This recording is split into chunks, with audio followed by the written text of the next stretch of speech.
Avec G20 en maths, il n'y a jamais de problème, mais que des solutions. À travers cette vidéo, nous allons voir ensemble comment déterminer les primitives usuelles. Nous allons nous intéresser pour le moment, dans cette vidéo, à ces trois types de formules que nous allons ensemble voir sur différents exemples, juste pour comprendre. Le symbole ici, c'est le symbole de l'intégrale, d'accord? Et nous allons le traduire dans la vidéo que les primitives d'un nombre sont de la forme un nombre fois x plus une constante, où la constante c'est un réel. Et la deuxième formule qu'on verra, c'est les primitives d'un nombre fois x, donc ça nous donnera cette formule, et les primitives d'un nombre fois x puissance n. Donc on va le traiter sur les trois exemples ici. Donc f de x égale à 6. Donc f de x égale à 6, eh bien c'est la formule numéro 1. Et donc pour modéliser les primitives, on va écrire sous forme de lettres majuscules la fonction. Donc petit f de x pour la fonction, grand f de x pour les primitives. Et donc la primitive d'un nombre, vous avez bien la formule, hein, c'est le nombre fois x plus k, où k c'est une constante. Donc ici, ça nous fait 6x plus k. En fait, ici, juste pour comprendre, c'est que parce que si vous dérivez votre fonction primitive, si vous la dérivez, vous retombez sur la fonction initiale. K, c'est une constante, donc si on dérive k, ça fait 0. 6x, la dérivée de 6x, c'est bien 6. Donc ça fonctionne. C'est bien, les primitives vont bien avoir cette forme-là.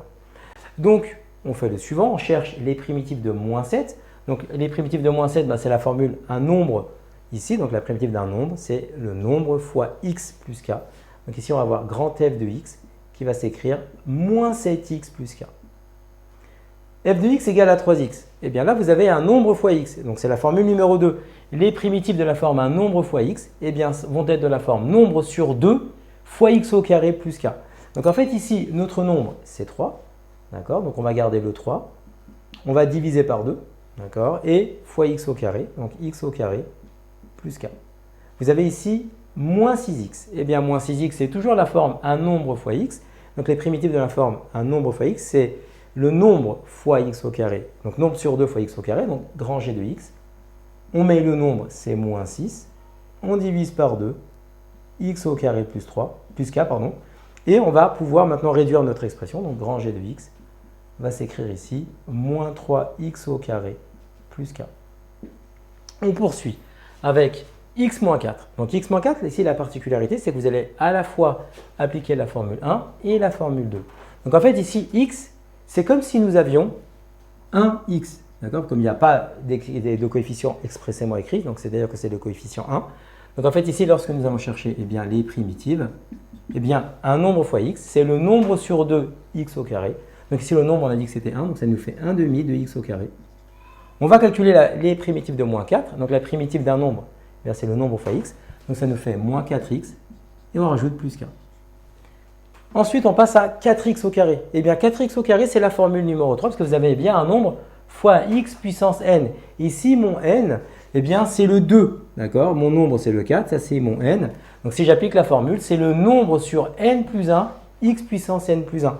Donc en fait, ici, h de x, qui est les primitives de petit h, ça va nous faire 4 sur 2 plus 1, donc je l'écris pour la première fois, 2 plus 1, x puissance 2 plus 1, plus k. Et donc, on peut simplifier cette expression, parce qu'en fait, h de x, 4 tiers, parce que 2 plus 1, ça veut dire 4 tiers, de x au cube plus k. Si on fait 5x au cube, c'est encore la formule nombre fois x puissance n. Donc, c'est nombre sur n plus 1, x puissance n plus 1. Ici, avec le nombre qui est le 5 et mon n qui est 3. Donc, si on applique la formule, ça nous fait grand P de x égale le nombre 5 sur n plus 1. Le n ici, c'est 3. Donc, ça nous fait 3 plus 1, x puissance 3 plus 1 plus k. Et ensuite, on va pouvoir calculer 3 plus 1, qui va nous donner ici grand P de x égale à 5 quarts de x puissance 4 plus k.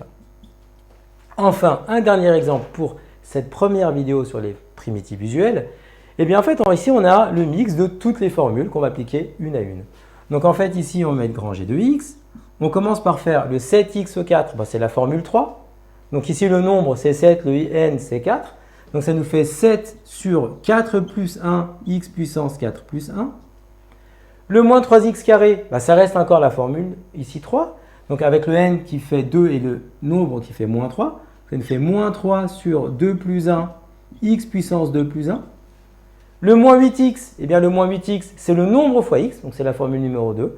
Donc ça nous fait moins 8 sur 2x2. Et enfin, plus 9, qui est la constante, qui est la formule numéro 1, c'est un nombre. On met plus 9x et à la fin on met plus k. D'accord? Parce qu'on cherche les primitives. Ensuite, on simplifie notre expression finale. Donc g de x va s'écrire 7 cinquièmes de x5. Ici, 2 plus 1, ça fait 3. Moins 3 sur 3, ça fait moins 1. Donc, ça nous fait moins x au cube. 8 sur 2, ça fait 4. Donc, ça nous fait moins 4x au carré. Plus 9x plus k. Et donc, ici, on a pu déterminer ici les primitives. Et donc, ça, c'était la première vidéo qui traite sur ces 3 formules. On va traiter une deuxième vidéo qui va être la partie 2 des primitives visuelles avec les formules avec les cosinus, les sinus, les exponentielles et la fonction logarithme avec le 1 sur x. Comme tu as kiffé la vidéo et que tu veux des bonnes notes en maths, alors tu mets un pouce bleu, tu t'abonnes à notre chaîne, tu poses un commentaire, on y répond sans problème. Ensuite, on t'embarque avec nous sur g20enmaths.com, des exercices corrigés, des détails de ouf avec ça. Plus d'excuses pour pas avoir de bonnes notes en maths. Et bien sûr, rendez-vous sur nos réseaux sociaux.